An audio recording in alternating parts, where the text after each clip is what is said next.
Hey everybody, in this episode, we take a look at how AI turns your sharing into business growth.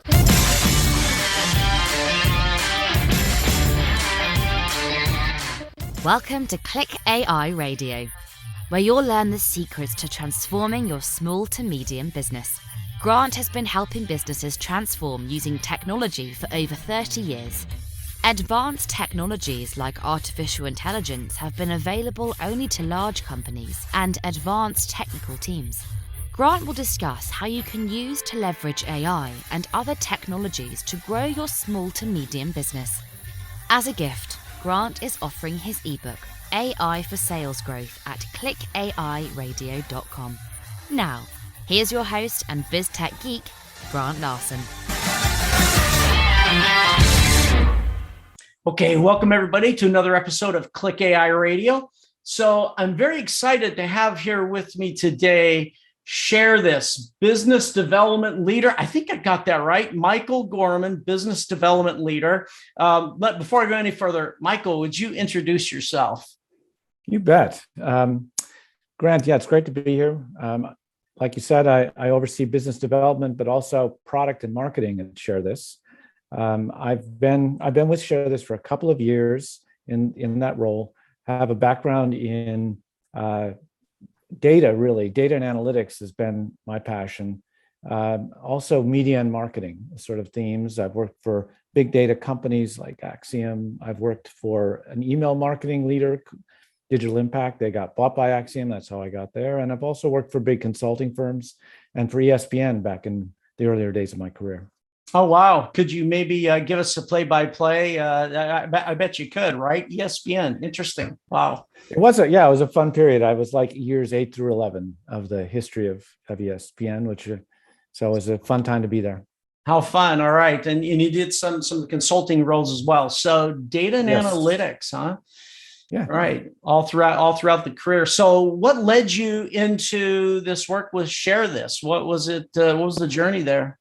Well, one thing is that I've worked with our CEO in the past at Axiom, so we knew each other. But ShareThis is a really special data asset in a lot of ways, and within the world of advertising that I've worked in for quite a few years, it was well known. So when I had an opportunity to do a little consulting for them, I jumped into it, and that led to the role. ShareThis is. Shall I tell you a bit about the company, or is that? Yeah. I mean, tell me a little bit about how it got started and its purpose and sort of the vision of it. Like a lot of companies, it started with one purpose and things evolved a little bit over time. It started off in the early days of social networks when Facebook was still a new idea and MySpace was beginning to slow down. Mm-hmm. It was with the idea of making it easy for any website to make it easy for their users to share content to all the social networks that they might have an interest in. And so a developer with a simple taking a piece of code and pasting it on their website, they could then have sharing. It was one of 2 or 3 tools that really started in those early days and became a leader in the space. We actually still maintain a trademark on that little V. Do you on the side V. there? Yeah, I mean that's yes. what you're known for. Yeah. And so cool. It's a sign. If that's there, it's a sign that sharing is. Our sharing tools are present. It's essentially a value for the publisher, for the owner of the site, who does no work to have sharing available, who gets some analytics as a result. Sharing is valuable because it attracts more people to the site, new users, more content. And so it's grown up naturally, and we're sort of really well established. But a number of business models were tried over the years. But about 5 years ago, we started moving towards being 100% about our data, because that really is the special asset. We have around 3 million publishers using us, sort of are live at any point in time. And 3 million. Yeah. Huh? That's big. 3 million, pretty stable. Mm-hmm. Half, 3/4 in the rest of the world, a quarter in the United States. A little biased towards English language, but we have every language in the world represented among the users on the sites. And so that data, and we'll talk more about this when we get into things like, the technology and the AI. Yeah. But we're really just, it's like a window into what people are, what's on people's minds, what are they looking for, what are they searching about online, and we can, discern trends and also, make sure that advertising is more relevant for users. So I have a question for you on that. So you've, of course, are familiar with the terminology of neuro marketing, right? And, as a way of sort of tracking how are people interacting with the site, right? And where do they go and where do they point and click? And, there's organizations that look at, extracting what the user is doing on the site. This feels like this starts to come into that world, right? That, I don't know that it's tracking every single movement, but it's tracking obviously the event of I want to share something. Yes. Any thoughts on that? Yeah, that's really interesting. I mean, there's a lot of different ways to make inferences about people. We tend to focus a bit more on the broader picture. The thing that there's, like you say, so many choices, but the thing about online content is it's very rich. So when a person visits a site, there's a lot of things there. There's a lot of things on the page they're looking at. And so what we've really focused on is using the page as a source of clues about what a person is interested in. We also might look at the link in and out of the page and get a clue from, say, a search term as well. That's useful. And clearly, when someone shares, content, that sort of zones in on exactly what they care about on the page. Mm-hmm. But we've opted more for the broad picture of focusing, taking all that richness and attributing some probability of interest that for a user to the things that are on the page, and that way we have just such a broad palette to work with. And I think also from the point of view of user consent and user experience, it means that what we're actually collecting is relatively light. It's just this user was on this page at this time, and any inference we make is not based on what he or she did or their eye movement. There's no personal collection. We just have that event, and we get all the powerful stuff out of the. So it's when they were there. Is it anything about how they got there or were they left out? Yeah, exactly. We do use the inbound links and outbound links when we can get them. And that sometimes, as I said, yields a search term. Those that was sort of part of the link, the part of the information that what came with the user, the referring search term, so there's some useful data there as well. Yeah. So when you collect this, and then that's got to be a massive repository. I think I saw somewhere in the scale, and I'm looking at, was it 3 terabytes of raw data and 100 million keywords in 200 languages a day? Is that right? It sounds roughly right. I haven't counted it lately, but yeah, just pull out your calculator, right? But yeah, we see about 500 million. Unique, what we call events, something, something happened at a point in time, just a visit, a share per day. This is a ground for, play field for AI, right? Just you have so much data. So tell me what it is you learned from it with the AI, right? What kinds of problems are you looking to solve? As you and I know, when we pursue AI, we're tend to be better served if we're going after a particular question or thought in mind. Now, obviously, we get surprised with aha insights from AI, but going intentionally after something makes a lot of sense. Can you give a scenario of the kinds of things that you're looking for?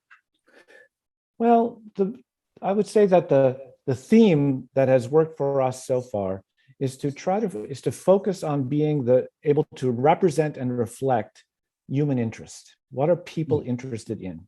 Amazing.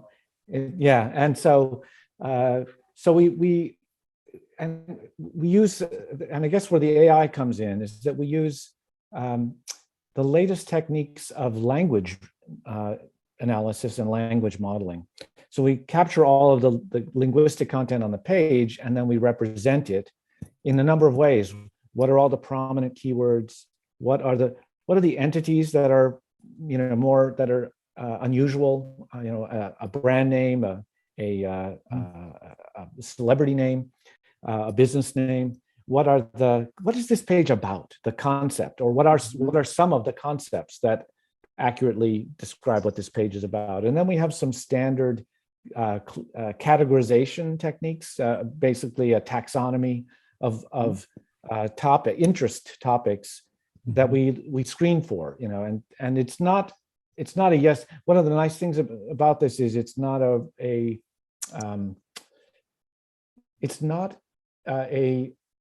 don't have to decide one thing. We're able to say all of the prominent keywords and all of the interesting entities and several concepts and all the categories that this page is about. So it could be a page that's about, mountain climbing and what shall we say, and Utah and the American West and road vehicles and cold beverages, Yeah, skiing or whatever. Yeah, right. Exactly. Yeah. So you have some form of an ontology there, right? That allows you to sort of connect these together. Yeah, we used a number of techniques. As you said, one is we built a custom ontology using relative, and we're not a huge company, so we try to, wherever we can do something open source or free as the entry point, we do that. And so we use some Wikipedia, /DBpedia is a source for us, and as is some Google free offerings that help us sort of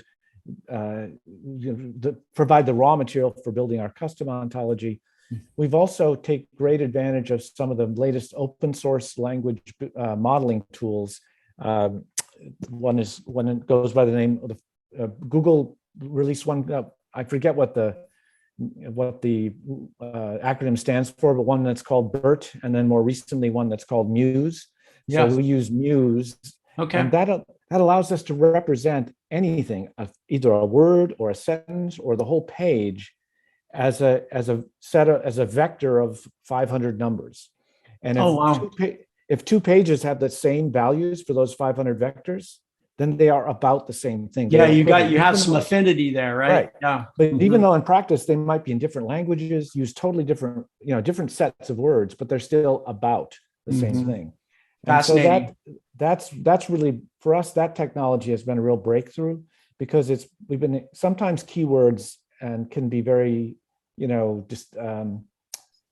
they can be false positives or false negative. I mean, there's nothing to govern some web page designer to say, hey, are they using the actual right keywords, right?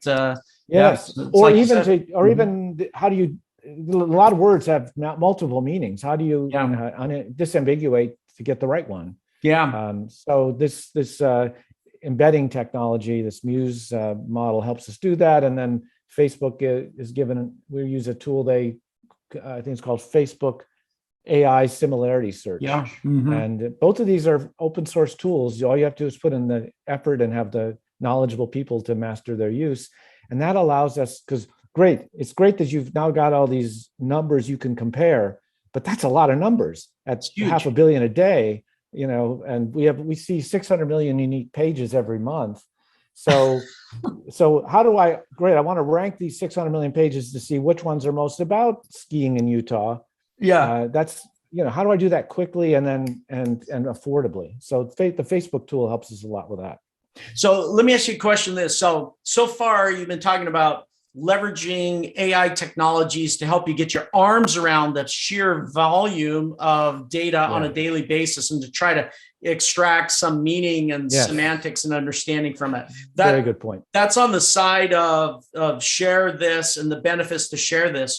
What about if we pivoted to the other side? What does it mean to, and as you know, I talk a lot with small to medium organizations. How does that benefit them? What takeaways or values come over to help them through something like that?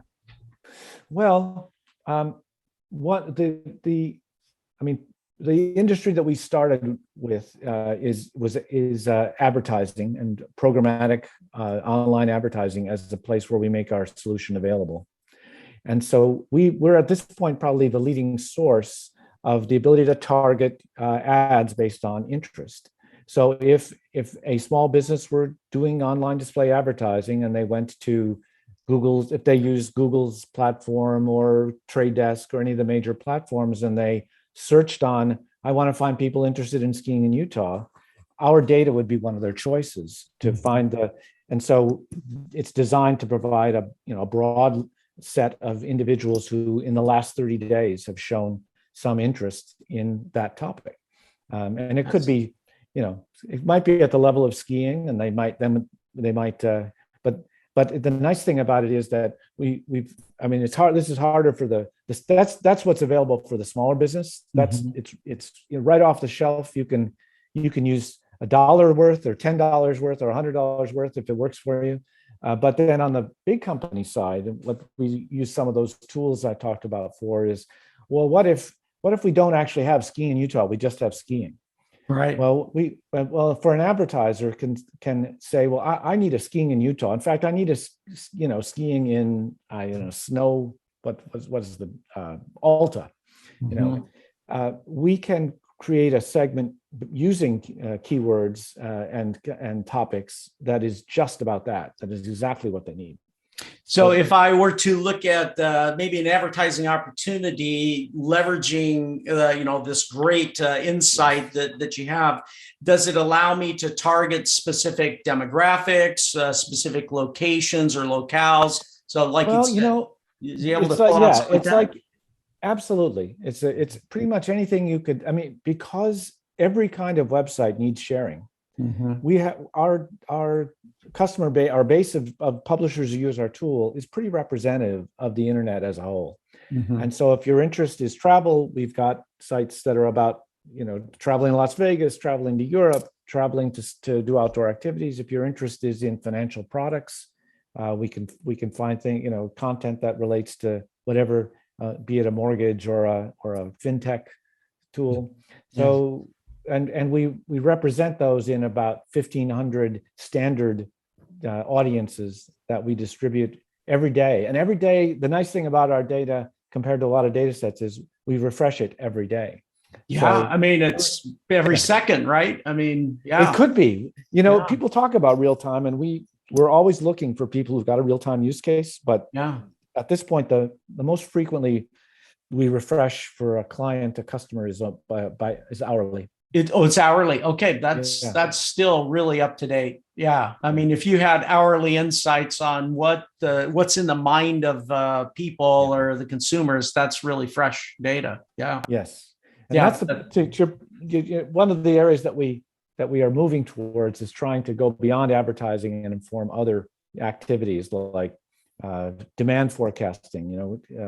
How much should we order for a store in a given location? Well, our data about how much interest is being shown in the products of that store and in that store in that area, we can sort that way and provide that as an input.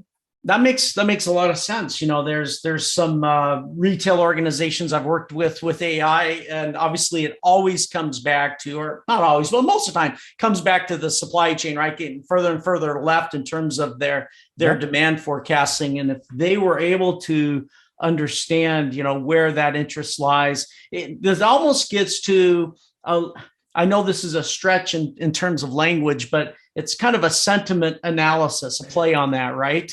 It's the ability, the ability to say, I understand what the sentiment is in terms of where their interests are. And if I understood what that was in terms of a particular set of products or other things I'm offering, and I could get that further into my supply chain, that would be really valuable to understand that. It's nice that you mentioned that. We do actually score the sentiment of the content on the page. So where sentiment is useful, either to only talk to the people who are in favor or opposed or the middle, we can build an audience that is, or provide that as a data element as well.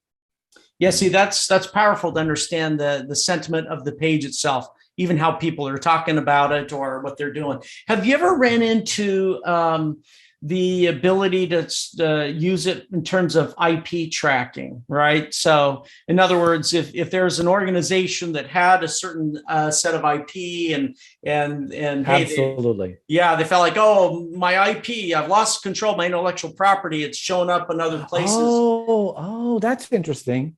I was thinking of the IP address, the Internet Protocol address. Yeah, it should have been more clear. Yeah, I'd love to answer that question, but that wasn't what you were asking. Well, answer both. We'll start with intellectual property. Yeah. Hang on one sec. Yeah. Regarding intellectual property, we have. Let me think about that. Let me give you the scenario. I had a company. One of the things I've thought about that we haven't taken on, is using intellectual property as a data set. Yeah. So if we were to do the same kind of analysis I talked about earlier on trademarks, it could be the means for discovering what sites were about branded products by seeing the correspondence between the trademark and because that's always you run into difficult. How do you tell something's a brand? When is Jaguar a brand? Exactly. Yeah. It's a fascinating problem. I had a company reach out to me and say, hey, can you develop something in this area? And we did some work on that. I called it Smart Catch, but they were looking to protect their IP, their intellectual property, which was, we've got this corpus of information. And we've got others that are, getting access to it and are promoting it, elsewhere out into the, online universe there or metaverse. And I want to be able to discover, when it's opportunistic, and you can use, SERP and other technologies to try to find some of that stuff and do lots of scraping. But that's got its own challenges in terms of a solution, and where you've got this opportunity to observe what people are sharing and to compare that against a corpus of protected material, right? Kind of an interesting. You're giving me a product idea. Seriously, one of the things that we've done this year is to create what we call similarity scoring. So similarity. That's kind of close. Yeah, you could literally give someone who is curious about the dispersion of intellectual property could give us a domain, and or a piece of content that described their stuff, and we could rank our sites for which ones had it most. That's right. And then look at the top 100. Yeah, and you know what I found interesting on that when I built the initial piece on that was that I found that in some of the discovery, in some cases, what I found was a foe, and in other cases, it was a friend. Exactly. Right. That, just because I found it doesn't mean it's an enemy, but it might be. And so you want to then notify them. Is this someone that's an ally or not? Anyway, interesting thought. Because I think that sometimes there is there's a presumption that fraud detection or bad actor detection is worth more, et cetera. But I do find that in a lot of cases, the pro cases are actually, sometimes by suppressing something, you do yourself more harm than good. Right. So I wanted to touch on the other meaning of IP.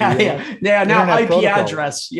Right. So an IP address is one of the 4 or 5 things that we capture for each case, and there's a lot that you can tell from an IP address. Like it can be translated into a location. Of origin, we approximate. We resolve that to within half a mile, so that it's still relatively privacy compliant and not too revealing. But it certainly helps understand, organize the data by where it's coming from, for example. And but one use that has been an important one for us is business to business. So we have a number of the major companies that are in the business to business world license our data as one source where they're able to see people from an internet protocol address that is owned by or been associated with a particular company. And then see what sites that IP address is showing interest in. Interesting. So it can be Yeah, so it can be a signal that, oh, it seems like Chevron is interested in a new CRM system because there's a big spike in that kind of traffic That's coming from awesome. that team. Yeah. That's awesome. Um, Yeah. Talk about so almost like a lead management yes. solution for sure. That's powerful. Yeah, Yeah. to do that.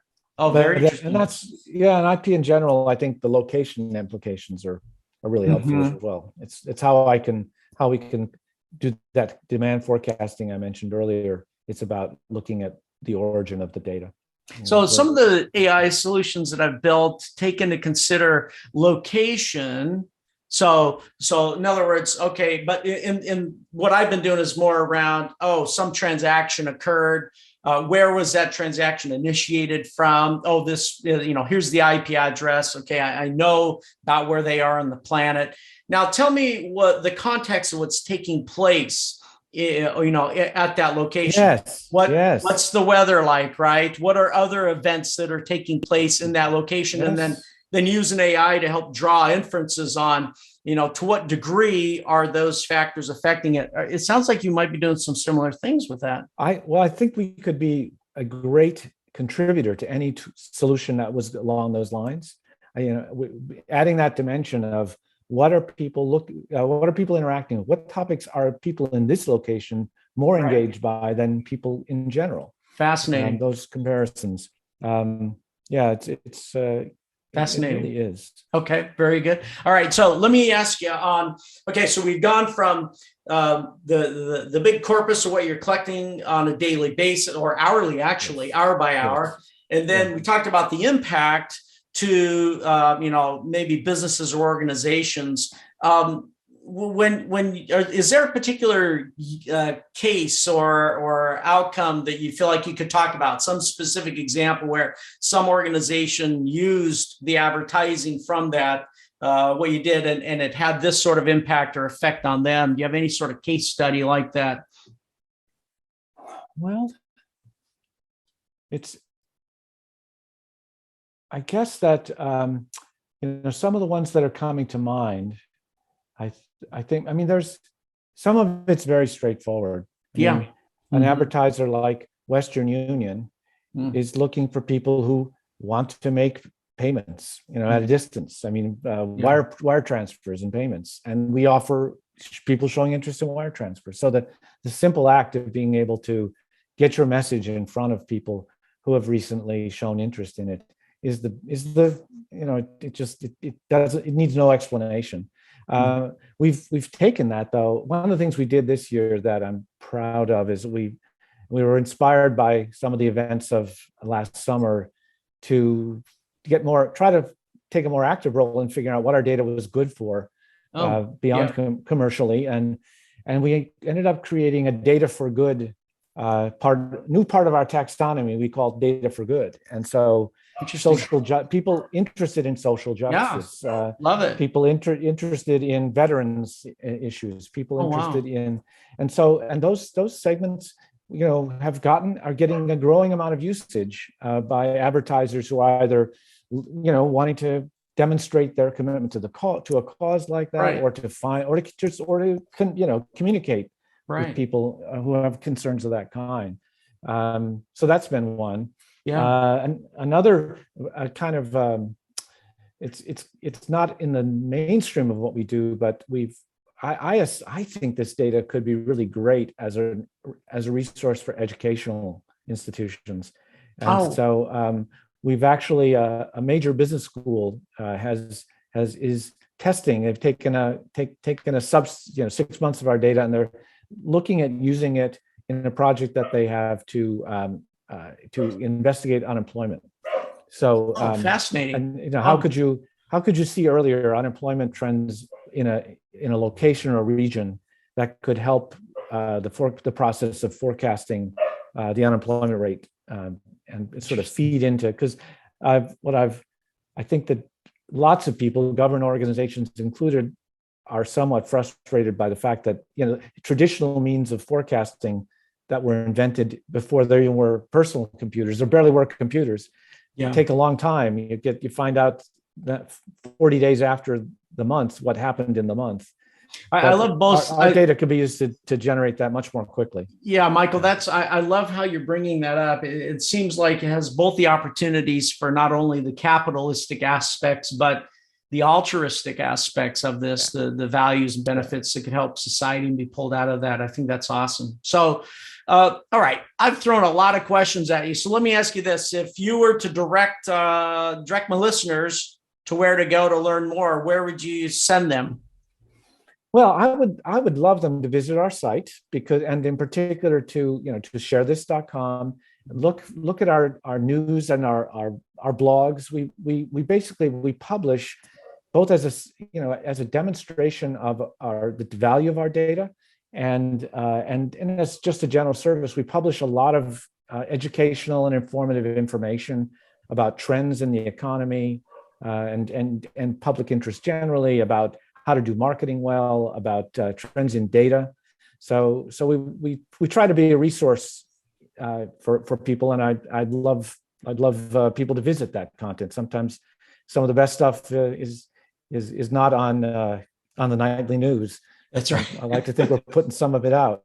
I could also, I could give you some examples if it would be fun. Go right ahead. Knowing this audience, or a sense of who maybe is interested in the show, we asked our team to identify some current trends, I guess, as we come to the end of 2021.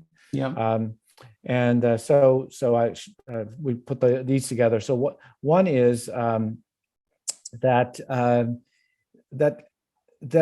while the world isn't, we're seeing a trend of the gradual resumption of events, in-person events, even though COVID continues to cycle up and down against the backdrop of COVID. So as of August, for example, 77% of advertised events were in-person events. There was a period where, a year and a half ago, they basically, no one was having anything. It was just shut down. It was virtual or nothing. That's interesting. So as we adapt, we are adapting. And so as you think about, should I make plans for a virtual event? Should I invest in advertise? Should I invest in participating in a virtual event? Yep. Don't count them out. Even if you're nervous, they're coming back steadily. Another thing, pattern we observed in finance, COVID is inevitably one of the backdrops to, and what any of us are thinking about, but people are continuing to be engaged with saving money. So as you think about what's going on in the economy, as virus uptake increases, and one of the things to expect is increased saving. And so if that's again, depending on your business, how that factors in is, if savings is your business, the winter could be good to you. Let's see, what's another one? Let's see, we've heard a lot about supply chain issues if you're a retailer, what are consumers most worried about? So the top concern is shortages and out of stock at 51%. Second, costs, inflation and rising prices at 28%. And then staffing issues like worker shortages and strikes, 14. And last of all, shipping delays. So, and if you're thinking about communication strategies, what's on people's minds that might make them not come to the store, that sort of thing. So I'm. That's impressive. And we're putting out new stuff of this kind every month in the blog, and I personally look. I think we have Super Bowl trends out as of yesterday, I think. So it's already started to build, right? That's right. That's amazing. So you gather it on an hourly basis, and then you do the AI on it. Truthfully, Grant, it's being gathered continuously. Okay, that's what I thought. Yeah, I thought it'd be. We build it as it happens. Okay, and we literally, record a record for each thing that's filled out all the way with all the data that we'll need eventually. And then once an hour, as frequently as an hour, we'll sum it up into a distribution and push it to someone. But most people get their get their data delivered overnight. Amazing. It's pick it up on their AWS bucket. Michael, this is fascinating. Any final comments as we wrap up here? Well, I guess that I hope I've given you a sense of AI is critical to our business. We are, when we started on this track, we were about a 50-person company. We're approaching a 100-person company. And so you don't have to be, IBM to use AI to build a great business. It's a combination of finding the right tools and a core of talent, the right kind of talented people, and you can, and then frankly, sustained effort over a period of years, and you can build a business that is really hard to replicate without it. So very hard to replicate. Those are my thoughts. That's wonderful. Well, Michael, thank you so much for taking your time today. I appreciate you sharing your insights and guidance with us today. Everyone, thanks for joining another episode of ClickAI Radio. And until next time, go get some ShareThis. Thank you for joining Grant on ClickAI Radio. Don't forget to subscribe and leave feedback. And remember to download your free ebook. Visit clickairadio.com now.